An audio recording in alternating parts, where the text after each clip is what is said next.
toutes et à tous, merci pour votre présence à ce 21e Petit Déj Pro dans les lieux donc du Rubixco. Le Rubixco, c'est un espace de coworking avec des possibilités de bureaux privés et hôtels d'entreprise, représenté par Soufiane Kachla qui est avec moi normalement ce matin pour animer en partenariat avec l'ERET les petits déj pro. Donc Soufiane Kachla, le directeur du Rubixco à Montlouis-sur-Loire, et aussi qui est accompagné de Anne-Sophie Tessier, l'office manager des lieux. Donc moi je suis Maxime Lehoux, je préside l'association ERET, Entreprendre et Réussir dans l'Est Touraine. L'association ERET, c'est un groupement d'entreprises sur Touraine-Est-Vallée qui a pour objectif de fédérer les entreprises du territoire, d'être un interlocuteur avec toutes les institutions économiques et agir sur des facteurs de développement des entreprises et des zones d'activité. Donc c'est un vrai plaisir de vous retrouver. À chaque fois, on a des habitués et puis des nouvelles têtes. Donc pour rappel, les petits déj pro ont lieu en fait tous les premiers vendredis de chaque mois. Et on vous propose des thématiques de gestion d'entreprise avec un expert qui vient vous exposer la thématique du jour. Donc toutes les thématiques sont traitées, les RH, la finance, la gestion, la stratégie, la communication. Et donc ce matin, on accueille notre experte du jour, Stéphanie Auduro de GScom, qui va vous présenter le réseau LinkedIn avec donc comme titre LinkedIn, le couteau suisse des pros. Donc pour cadrer la matinée, on vous propose 45 à 50 minutes de présentation en fonction de Stéphanie, peut-être qu'elle vous fera interagir, mais on vous proposera un petit moment, une dizaine de minutes en fin d'intervention, de questions-réponses pour pouvoir répondre à toutes vos questions. À savoir donc que ces petits déj pro ont lieu en deux formats, en présentiel avec vous ce matin dans la salle au sein du Rubixco à Montlouis-sur-Loire, et également sur le Facebook Live pour nous permettre en fait d'enregistrer cette matinale et de la diffuser après sur YouTube en différé. Voilà. Et juste pour revenir sur l'association ERET, j'ai lancé, je fais un peu de promotion, j'ai lancé l'appel de cotisation hier. Donc si vous ne l'avez pas reçu et que vous souhaitez rejoindre l'association ERET, vous êtes chef d'entreprise sur le territoire, je vous invite à prendre contact avec moi ou à prendre contact avec Flavie Meunier, qui est gérante du bric-au-marché de la Ville aux Dames et qui est trésorière de l'ERET, pour pouvoir nous rejoindre en qualité d'adhérent ERET 2022. Voilà. Stéphanie, je te laisse la parole. Merci beaucoup pour ta présence ce matin. Merci. Merci pour l'invitation. Peut-être d'intervenir en fonction de... Oui, avec plaisir. Alors, juste pour reprendre très rapidement, effectivement, je pense qu'on va le faire de manière assez interactive ce matin. C'est comme ça que je fonctionne dans mes formations et c'est comme ça que ça marche le mieux. Bien sûr, il va y avoir un petit temps de présentation où je vais essayer de poser un peu les choses. Évidemment, couteau suisse des pros, ça m'a parlé parce qu'on fait plein de choses avec LinkedIn. On en parle pour plein de raisons. Donc aujourd'hui, on va essayer de rentrer dans le vif du sujet. Je suis sûre que, en général, les gens que je rencontre, même comme ça rapidement, qui savent ce que je fais, me posent toujours des petites questions assez facilement sur ce réseau et comment l'utiliser. Donc, je vais commencer par un petit quiz très rapidement pour savoir un petit peu ce que vous savez, ce que vous savez pas. Donc, hop. Est-ce qu'il fonctionne? Donc, allez, on va tester vos connaissances ce matin sur le réseau LinkedIn. D'abord, est-ce que vous savez quand est-ce qu'il est né, le réseau LinkedIn? On va le faire comme ça en live. Est-ce qu'il est né en 2000, en 2004 ou en 2008? Je vous fais une petite explication après. 2000. On a du 2000 ou de 2004? 2000 ou 2004, alors? Effectivement, il est né en 2004, le réseau, aux États-Unis, évidemment. Reid Hoffman, à l'origine, c'est un universitaire qui s'est associé à 3-4 personnes et qui a créé ce réseau à la base, qui était un réseau, on en reparlera tout à l'heure, qui était vraiment un réseau d'échange pour la recherche d'emploi.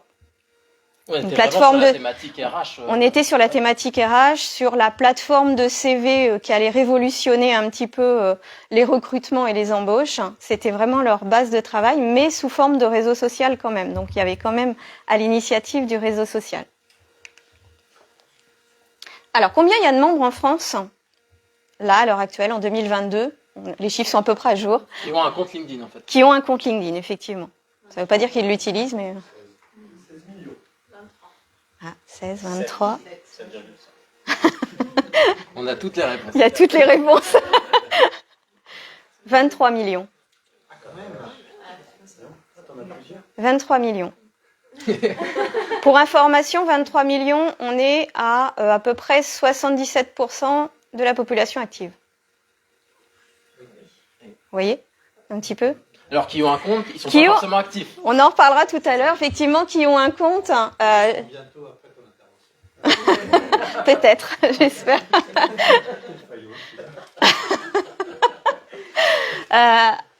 Alors, LinkedIn a été racheté un peu plus récemment. Est-ce que vous savez par qui?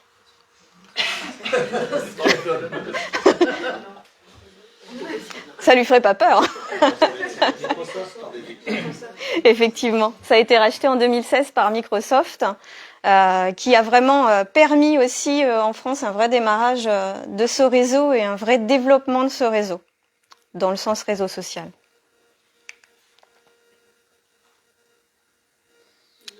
Quand est-ce que LinkedIn arrive en France?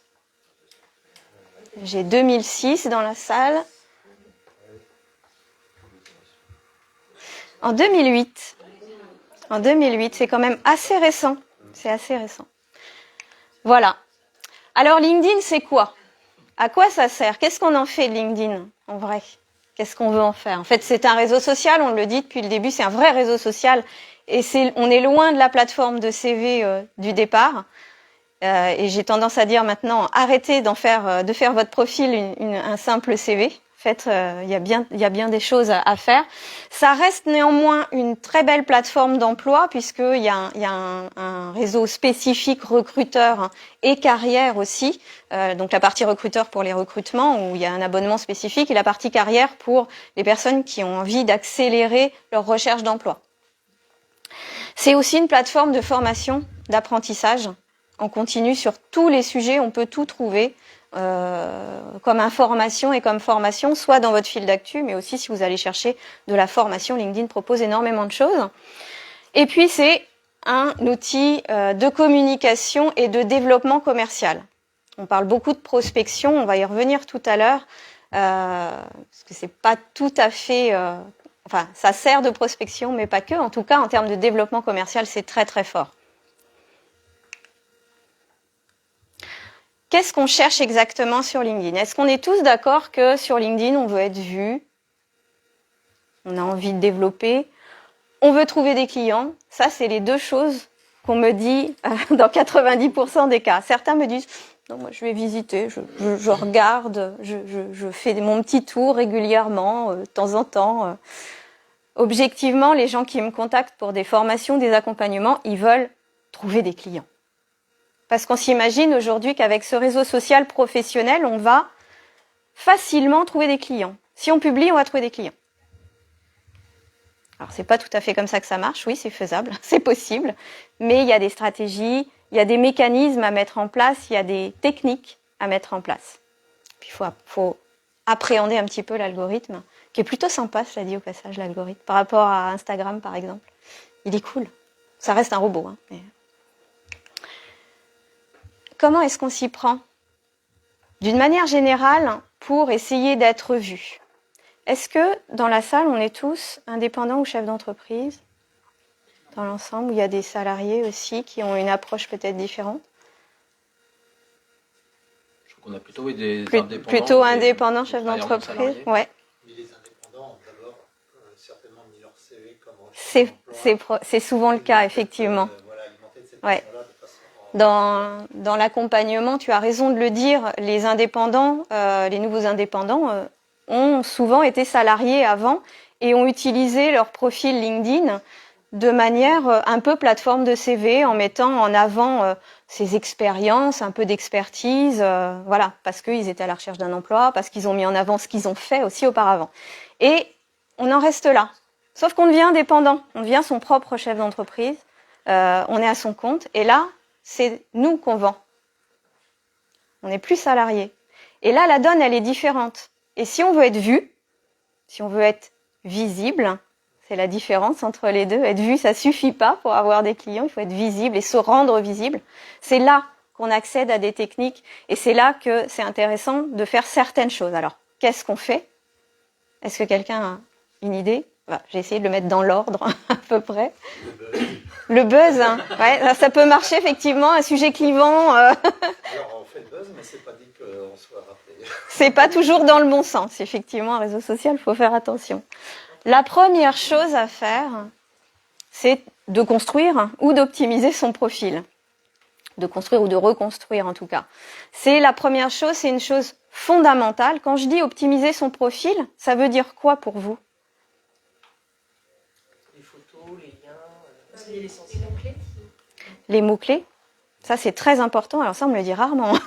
Merci. Effectivement, les mots-clés sont très importants, à l'instar d'un site internet où on va avoir des professionnels qui vont mettre en avant des mots-clés, une façon de s'exprimer pour accélérer la visibilité sur les moteurs de recherche type Google. Et bien sûr, LinkedIn, votre profil est aussi référencé sur LinkedIn, évidemment, dans les moteurs de recherche. Quelqu'un qui va chercher marketing dans le petit onglet recherche en haut, il est censé me trouver, entre autres.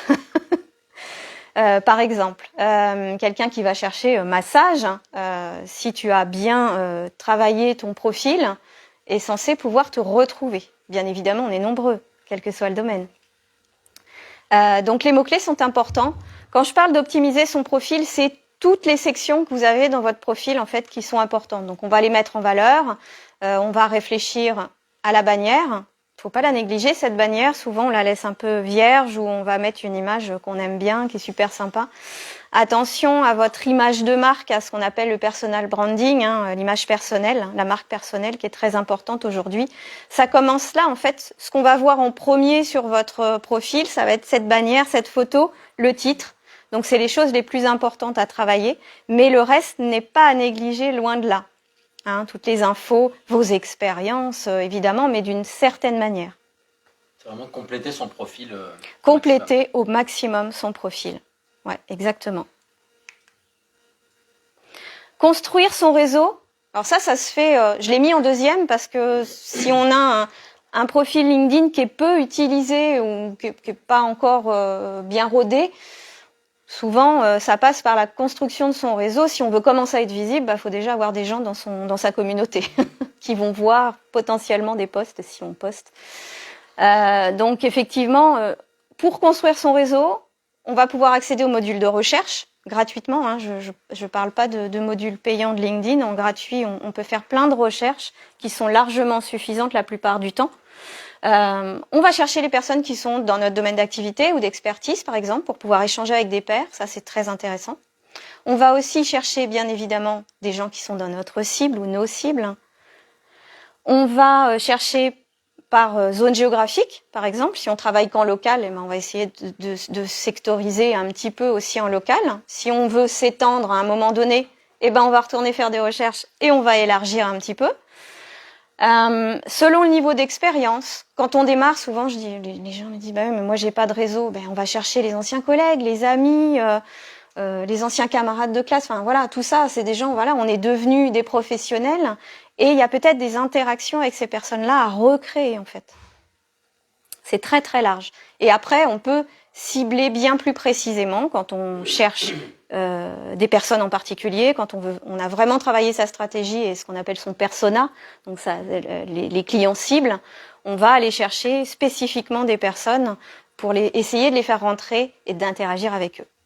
Donc là, on est d'accord, on est dans la construction en fait du réseau. On est dans la construction. Parce que j'avais pour mémoire en fait que si on a des cibles vraiment variées dans son réseau, l'algorithme est un petit peu perdu par rapport au profil.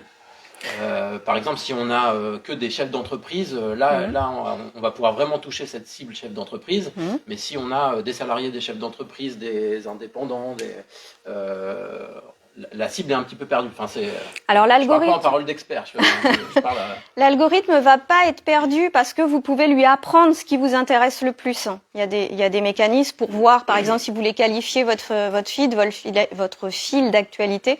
Il y a des choses qu'on peut mettre en place très facilement. Et d'avoir un réseau très élargi, c'est une bonne chose aussi parce qu'il faut pas oublier qu'un salarié, il travaille aussi dans une entreprise. Et peut-être que vous allez pouvoir capter par le biais de ce salarié le patron, par exemple. oui, Ou peut-être que le salarié, il va capter un besoin chez lui pour son entreprise avec des collaborateurs. Enfin, donc il faut rester large. Il y a une période, il y a quelques années, on disait il faut vraiment sélectionner son réseau, faut pas accepter tout le monde, ça sert à rien. Aujourd'hui, on est revenu un petit peu de tout ça parce on est vraiment dans le réseau social et l'échange et l'humain. Derrière nos écrans, il y a quand même, c'est comme quand on se rencontre en vrai. En fait, on va chercher à créer une relation, donc on peut élargir. Et puis dans la construction de réseau, alors peut-être que je m'avance un petit peu, il y a deux niveaux en fait. Il y a le niveau de connexion où là la personne est connectée à son réseau LinkedIn, et il y a aussi la possibilité de suivre quelqu'un. Donc ça, je suppose qu'il y a des différences entre suivre quelqu'un Absolument, et être Maxime. connecté avec lui.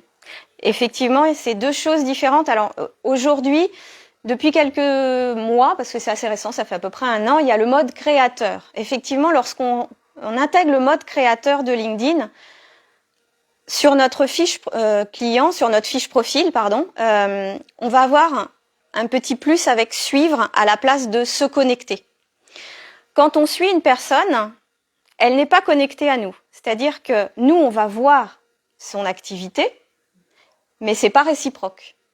Lorsqu'on est connecté, en revanche, c'est réciproque. Ça peut l'être. Ça veut pas dire on va voir systématiquement, mais en tout cas, ça l'est. C'est la différence entre les deux, et c'est ce qui a créé un petit peu une espèce d'incertitude à se dire, bah oui, mais est-ce que je suis, est-ce que je connecte? Parce qu'on le voit de plus en plus avec le mode créateur, ce bouton suivre. Ce qui n'empêche que quand on est connecté, si vous allez dans votre réseau, vous allez voir les personnes que vous suivez. Mais c'est réciproque parce qu'on s'est connecté jusqu'il y a quelques temps. Moi, d'une manière générale, j'aime bien me connecter aux gens parce que j'aime bien qu'il y ait une véritable interaction mutuelle. Ça dépend ce que j'en attends. Si c'est quelqu'un qui m'intéresse pour avoir du contenu, de la formation et de l'information, je vais le suivre, ça me suffit, j'ai de l'interaction. Si j'ai vraiment envie de créer une relation avec lui parce que j'ai envie de lui poser des questions ou qu'on pourrait peut-être collaborer ou échanger, créer des synergies, là, à ce moment-là, je vais plutôt me connecter. Oui, Olivier ? Une vraie question par rapport à ça, parce qu'effectivement, ça m'interpellait, je te remercie pour cet éclairage. Est-ce qu'on a la possibilité d'avoir les deux, se connecter ou suivre? Parce qu'en fait, parfois, moi, je veux voir des profils, et je vois que je peux que les suivre. Effectivement, ça me freine des fois un peu, je me dis, ouais, c'est un peu à sens unique, c'est dommage. J'aimerais bien qu'on soit vraiment connectés, qu'on puisse interagir. Ouais. Alors, C'est une très bonne question. On suit de fait. Alors, quand on est connecté, on suit de fait. En revanche, quand on suit, on n'est pas forcément connecté de fait. Alors, comment faire? Ça existe toujours, en fait. Il est juste pas mis en avant le se connecter. Vous avez suivre, message et les 3 petits points. On clique sur les 3 petits points et là, on peut aller se connecter. Et on peut toujours mettre une petite note si on est sur l'ordinateur. Voilà. La petite note n'est pas possible sur le téléphone. Il y a des différences entre le mobile. Il faut que la personne en face accepte. Exactement. C'est la différence. C'est une bonne question. Je ne peux pas me connecter à cette personne, c'est un peu agaçant. Ouais. Bah, c'est possible. Il faut un compte premium pour pouvoir... Pas du tout. Ah ouais. Il n'y a pas besoin d'avoir un compte premium pour pouvoir accéder à se connecter quand une personne est en mode suivre. En mode gratuit, vous allez dans les 3 petits points, vous allez avoir toujours, il y a tout un tas de choses, un petit menu déroulant, et vous allez avoir se connecter également. Donc ça, c'est valable pour les profils qui sont en mode créateur, en fait. Ils vont mettre en avant le... On met en avant la partie suivre, effectivement. Et pour se connecter, l'astuce, c'est les 3 petits points avant. C'est ça. Et ça, c'est une vraie stratégie, mode créateur ou pas mode créateur. On va pas rentrer dans le détail. Alors, effectivement, est-ce qu'il faut activer le mode créateur? On va pas rentrer vraiment dans le détail parce que c'est long à expliquer. Quand on est en création de réseau et qu'on n'utilise pas vraiment LinkedIn, qu'on n'est pas on n'a pas besoin d'être créateur de contenu, mais en tout cas qu'on publie pas régulièrement et qu'on n'a pas une vraie stratégie autour de son développement et de sa communication, quand on n'a pas au moins, alors c'est aléatoire, mais 2-3 000 contacts, il y en a qui disent 15 000, c'est pas intéressant. C'est pas intéressant parce que la plupart des gens, comme vous, puisque vous m'avez posé la question, ne savent pas qu'on peut quand même se connecter. Et du coup, on se prive de cette connexion un peu quand on le sait pas. Donc, on élargit moins facilement son réseau. En revanche, quand on a une stratégie de suivi avec des posts réguliers, qu'on apporte de la valeur, d'être suivi par des gens, ça peut être intéressant. Voilà. Et c'est intéressant quand il y a une vraie régularité, Ouais. Du contenu à partager et puis une sphère importante en fait. Exactement. Ouais. Quelqu'un qui démarre son réseau, qui a 200, 300 contacts, malheureusement, ça va pas être bénéfique. Tu sais combien de personnes te suivent? Parce que connecté, tu sais. Ouais. Oui, tu le sais. Te suivent. Oui, oui, oui. Quand tu vas dans ton réseau, en fait, tu vois les suiveurs et les suivis, ce que tu suis toi et combien tu es suivi. D'ailleurs, quand on est en mode créateur, on voit principalement les personnes qui nous suivent et il faut accéder à son réseau, à l'intérieur de son réseau pour savoir combien sont connectés. Parce que du coup, il y a un déséquilibre qui se crée forcément à un moment donné. Pour info, je suis passée en mode créateur il y a 3 mois. À peu près, voilà. J'ai attendu, j'ai regardé un petit peu, j'ai pisté certaines personnes, on se suit les uns les autres avec d'autres créateurs de contenu, Tourangeau et autres, et j'ai pris un peu la température avant de le faire. 15 000 contacts. Non. Non, j'avais fait un gros tri à une certaine période où j'avais beaucoup de contacts, et là je recrée vraiment une vraie communauté plus active. Je suis à peu près à 4000 contacts. Identifier des hashtags. À quoi ça sert les hashtags? C'est quoi les hashtags? On en parlait tout à l'heure, c'est le référencement des mots-clés. Alors non, c'est pas le référencement et les mots-clés. On peut être identifié grâce aux hashtags, pas que. Mais merci d'avoir posé la Je suis question, là pour, Maxime. réagir, hein. C'est pas les recherches, les gens recherchent. Les gens font des recherches via les hashtags. Hashtag massage, hashtag DRH, hashtag marketing, hashtag... Enfin, il y en a qui sont très très suivis. Un des hashtags les plus suivis, moi, dans mon domaine d'activité, c'est marketing digital avec, je sais pas, 4 ou 5 millions de personnes. Donc, quand on met dans un post hashtag marketing digital, techniquement, quelqu'un qui va le chercher va tomber sur notre post. C'est un peu l'intérêt quand on publie. Et on peut suivre des hashtags. Et on peut suivre des hashtags. C'est là où je voulais en venir, effectivement, dans le développement de son fil d'actualité, mais aussi de son réseau. Pour trouver les bonnes personnes, on peut aussi chercher par hashtag. Et on peut s'abonner à des hashtags qui nous interpellent pour des sujets complémentaires à nos activités, mais pas que. Et puis, bien entendu, des hashtags en rapport direct avec notre domaine d'expertise. Ça permet quoi? Ça permet de faire de la veille. Ça, c'est super important de faire de la veille concurrentielle, évidemment, mais aussi, c'est pas que des concurrents, ce sont vos partenaires, les gens qui sont dans le même domaine d'activité. On fait pas forcément tous la même chose. On peut être complémentaires et on peut interagir. Et ça permet... Oui. On fait ça, donc s'abonner à un hashtag pour avoir les... On va chercher dans la barre de recherche, de la même manière qu'on peut chercher quelqu'un, on peut chercher un hashtag. Donc on tape le hashtag et puis le nom derrière. Et pour s'abonner, pour que ce soit... Eh ben, en fait, quand on clique sur valider, on va trouver le hashtag et on clique sur s'abonner ou suivre. Je ne sais plus comment c'est défini exactement. La barre de recherche LinkedIn, non Oui. Google, enfin, LinkedIn. La barre de recherche LinkedIn. le Comme si hashtag, tu recherchais une personne. Ouais. Le hashtag, il est pas spécifique à LinkedIn, il est transverse de plusieurs... Alors, oui, effectivement, dans le mode Google, on peut aussi faire des recherches via les hashtags, mais là, je connais pas la force ni la pertinence de chercher un hashtag dans Google pour aller intégrer dans LinkedIn. En fait, la force, elle est bien plus importante en le faisant directement via LinkedIn. Si tu t'abonnes au hashtag, Oui. ça veut dire que chaque publication, c'est-à-dire que tu vas suivre les publications qui seront faites avec ce hashtag-là. C'est-à-dire dans ton fil d'actualité, tu auras majoritairement ces... Oui, quand on est abonné à un hashtag, on va tomber plus facilement dans notre fil d'actualité sur des publications qui ont ce hashtag. Mais on va avoir aussi dans les notifications de temps à autre des hashtags, le hashtag référencé avec un article ou une publication spécifique qui a été mise en avant par LinkedIn aussi.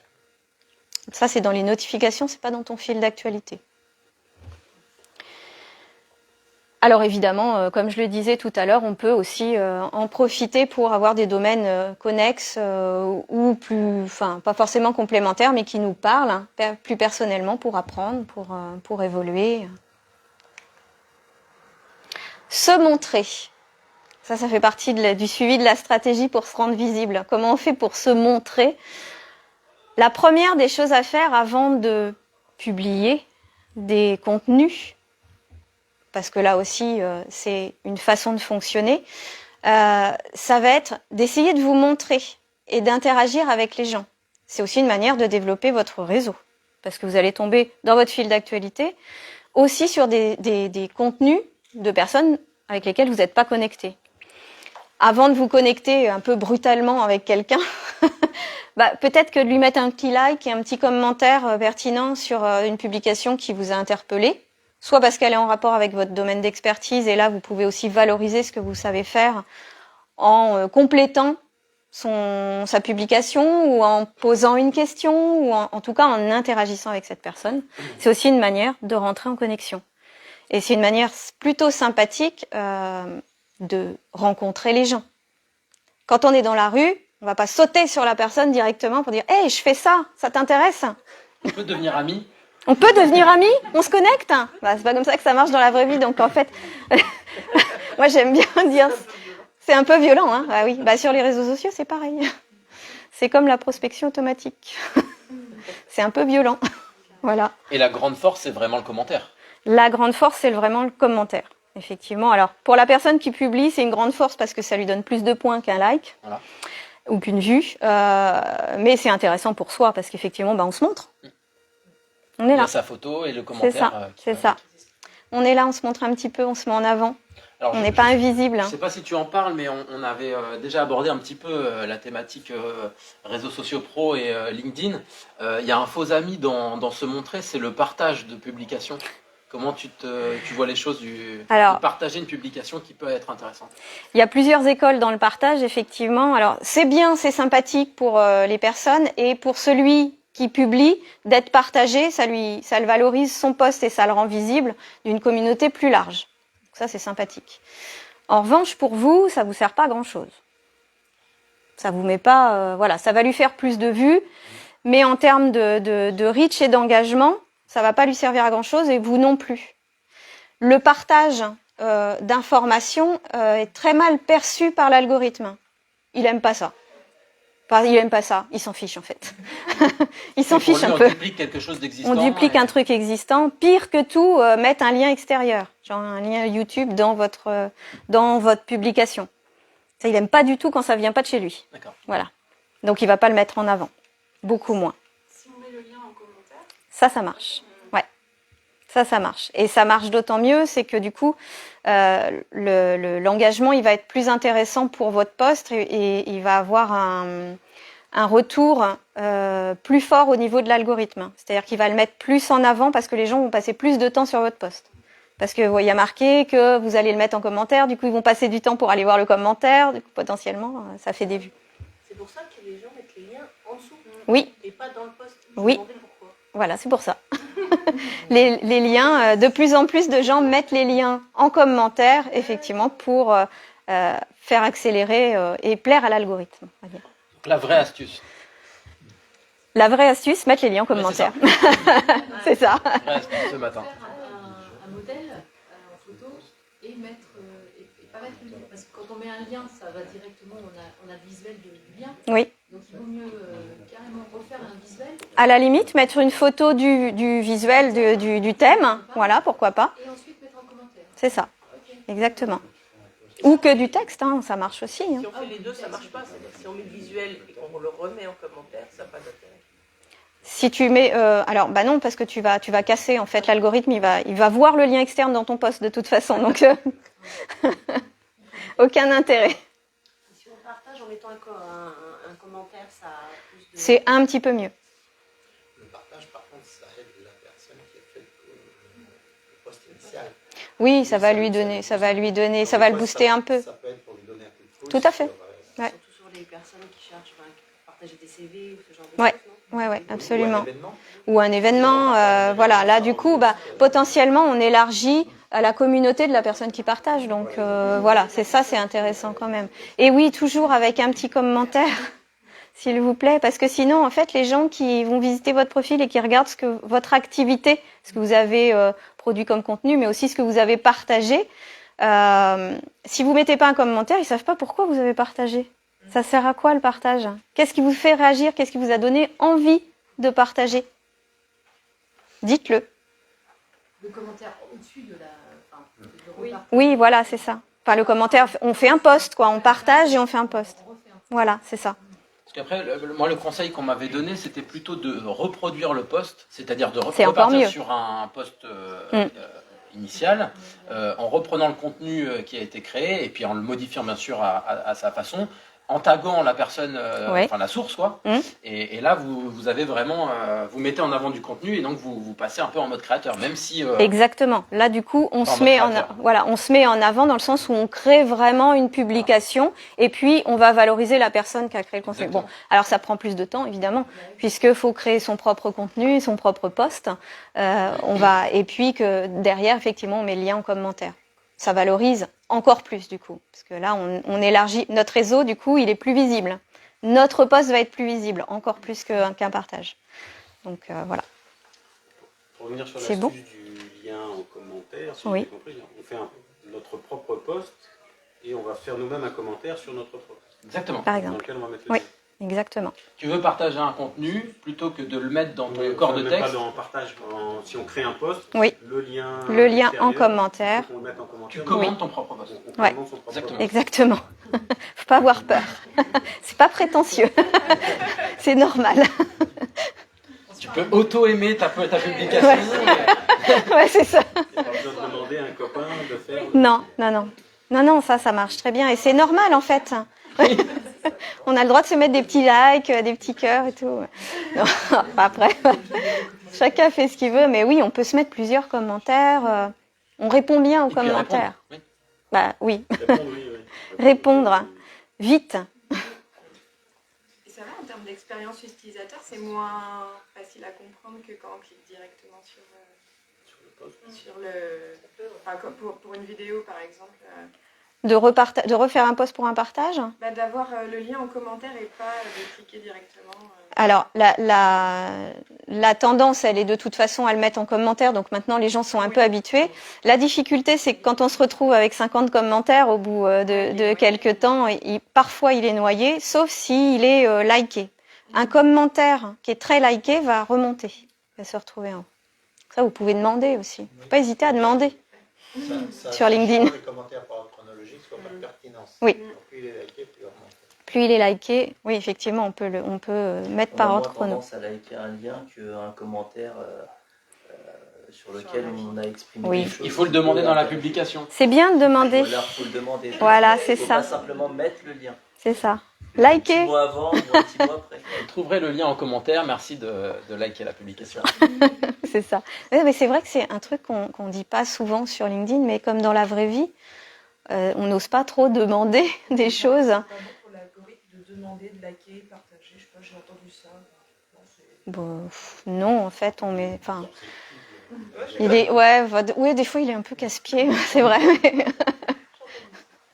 Non, en fait, il y a une façon de construire des posts, mais on peut tout à fait demander quelque chose, liker pour la force, un petit commentaire, ça fait plaisir.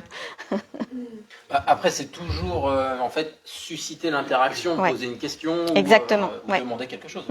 Alors oui, quand je parlais de réagir et commenter des publications, quelque chose de super important, on va éviter, alors c'est pas qu'il faut pas le faire si c'est juste ça, mais on va éviter de mettre un pouce, parce que si on a déjà liké, c'est un peu, ça sert pas à grand chose, le pouce en commentaire.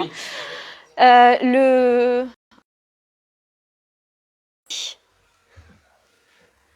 En fait, il faut quelques mots quand même. Voilà. Et puis alors, pour vous, si vous répondez à un commentaire, si vous mettez juste merci, enfin un mot, deux mots, c'est pas énorme en termes de reach pour l'algorithme.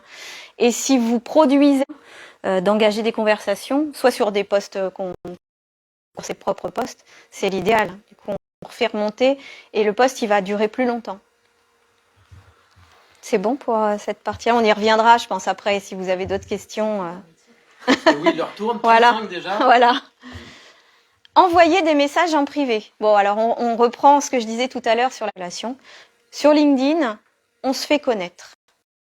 J'ai l'habitude de dire que quelqu'un qui a une stratégie vraiment de trouver ses clients via Internet et d'utiliser LinkedIn pour ça, LinkedIn, c'est juste une première étape.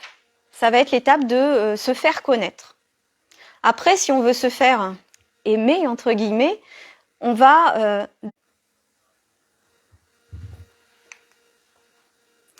Et je l'ai mis publier du contenu.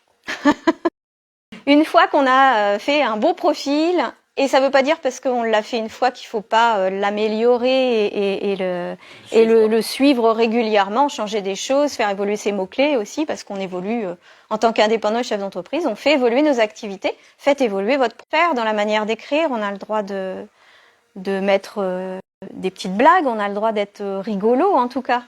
En tout cas, le conseil le plus important que j'ai à donner sur la publication, c'est restez vous-même. Cherchez pas à construire une identité qui n'est pas vous et qui vous ressemble pas. Ça, c'est hyper important parce que quand vous allez rencontrer, on n'est pas obligé de mettre des photos de ses enfants en vacances ou Instagram parfois, on nationalise pour certains. On va rester quand même relativement professionnel, mais partageons nos expériences d'entrepreneurs, partageons nos expériences diverses et variées. On peut sortir aussi. Aujourd'hui, on parle quand même pas mal des différences autour. Je sais pas, en ce moment, il y a pas mal de posts sur les HPE, les HPI. C'est ça. Pendant un moment, ce qui était reproché à LinkedIn, c'était d'être trop des gens qui me disaient c'est chiant LinkedIn. Pas que, en fait, si vous y mettez un petit peu votre grain de sel, puis aujourd'hui c'est un petit peu plus fun quand même. Faut le bon dosage. Faut le bon dosage. On s'aperçoit qu'il y en a qui tombent dans la dérive et effectivement, comme partout. Les photos d'enfants, on les retrouve quand même. Effectivement, il y a. Et le prix est important parce que on est tous des indépendants, je pense pour la plupart, et ça peut être très vite chronophage en fait. Ça peut être vite chronophage, ce réseau social. Donc en effet, trier son feed d'actualité, ça peut être important parce qu'on va à l'essentiel en fait. On va à l'essentiel et on va choisir. Alors il faut le refaire, c'est lorgnette avec son fonctionnement basique et puis le confinement est arrivé, on a changé un petit peu de mode de fonctionnement. Et depuis l'année dernière, ils ont sorti énormément de nouveautés. Là, il y a encore des nouveautés qui vont sortir là dans quelques temps. J'ai appris ça, j'ai écouté ça ce matin. La petite cloche, sur tous les profils, vous avez une petite cloche. Si vous cliquez une fois... Ouais. Donc si on en reçoit 100 par jour, on a 4. Oui, effectivement, quand on a un réseau assez conséquent, on a tendance à avoir un fil d'actu avec beaucoup de choses. Ça se trie aussi effectivement. En mettant la cloche, déjà, tu peux limiter. En fait, c'est juste montrer et faire comprendre à l'algorithme ce qui vous plaît et ce qui vous plaît moins. C'est ça, on fait comprendre au robot comment ça y est comme ça. Mais il faut le refaire régulièrement. De temps, mais il faut le refaire assez régulièrement. Et on ne peut pas programmer comme avec Facebook ou Insta, c'est en direct à chaque fois. Ouais. Alors, il y a des outils pour programmer, effectivement, mais on ne peut pas encore programmer en direct sur LinkedIn. Ça va peut-être venir, il y a tellement d'améliorations ou carousel. Je dis juste, ils ont réduit à 2. Ils l'utilisent, ça Moi, j'ai 5, moi. Moi, j'en ai 5 toujours. Je l'utilise régulièrement. Bon, d'accord. Ah, faut demander à Antoine pourquoi ou à Jérôme. Ouais. Ils veulent limiter ton contenu. Ah, moi j'en ai toujours 5. Alors bon, peut-être que c'est en constante amélioration, qui fonctionne pas mal. Mais effectivement, on peut pas mettre je trouve en termes en termes qualitatifs du post, c'est pas mal de travailler avec ces outils-là. Ça permet de mettre son contenu en gras, en italique, en souligné, mettre des émoticônes. Ça, on le fait directement avec Perfect Post, effectivement, c'est vraiment génial. Il calcule aussi le nombre de hashtags qu'on a mis dans la publication. Vous pouvez... En fait, les personnes qui regardent le post à dérouler, en fait. Exactement, vous avez une endroit où le voir plus va arriver. Une révolution. En fait, ils ont créé l'outil à la base pour ça. Et ils l'ont amélioré, et ils ont mis d'autres fonctionnalités, mais ça déjà c'est le jour et la nuit. Moi, aujourd'hui, quand je fais un post directement sur mon téléphone, je me dis « Ah mince, ça, faut que je compte les caractères. » Et puis, on se rappelle jamais, c'est 40 même pas, donc les liens externes, je l'ai dit tout à l'heure. L'algorithme est du reach au niveau de ça va être moins mis en avant. Pour autant, aujourd'hui, la vidéo, c'est ce qui va vous mettre le plus en avant.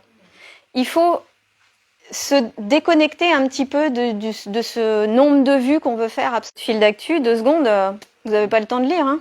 Vous lisez, vous voyez un visuel. Bon, concrètement, quelqu'un qui a juste vu, il n'a pas vu, il n'a pas lu, voilà, il s'intéresse pas forcément à ce que vous avez fait. Donc c'est intéressant dans les statistiques parce que plus on a de vues, potentiellement plus on élargit son réseau et la portée du post. En revanche, ce qui va être intéressant, c'est les commentaires et les likes. Et les 2 autres, c'est la partie business et sales navigator. Donc la partie et l'autre 78, je crois que ça a augmenté un petit peu d'ailleurs. Mensuel, hors taxe. Je précise parce qu'il y a beaucoup d'indépendants qui récupèrent pas la TVA, donc du coup ça augmente un peu. Alors, quel est l'intérêt quand on est faut le tester, mais faut pendant 30 jours vraiment l'intérêt et l'interaction. Le deuxième avantage, ça vous l'avez dans la version business, je crois, c'est que vous pouvez envoyer ce qu'on appelle des emails. Vous pouvez échanger avec des gens avec qui vous n'êtes pas connecté. Des messages en privé. Vous en avez un certain nombre, mais c'est déjà pas mal, je ne sais plus si c'est 50 ou 100 par mois. Donc ça va avoir un intérêt de prospection très poussé, parce que ça reste quand même un outil qui est cher. Les outils de recherche en mode gratuit sont déjà super riches quand on les utilise correctement. Ouais. Et les personnes qui vous regardent en mode caché? Oui, il y a des gens qui nous regardent en mode caché, effectivement. C'est le jeu.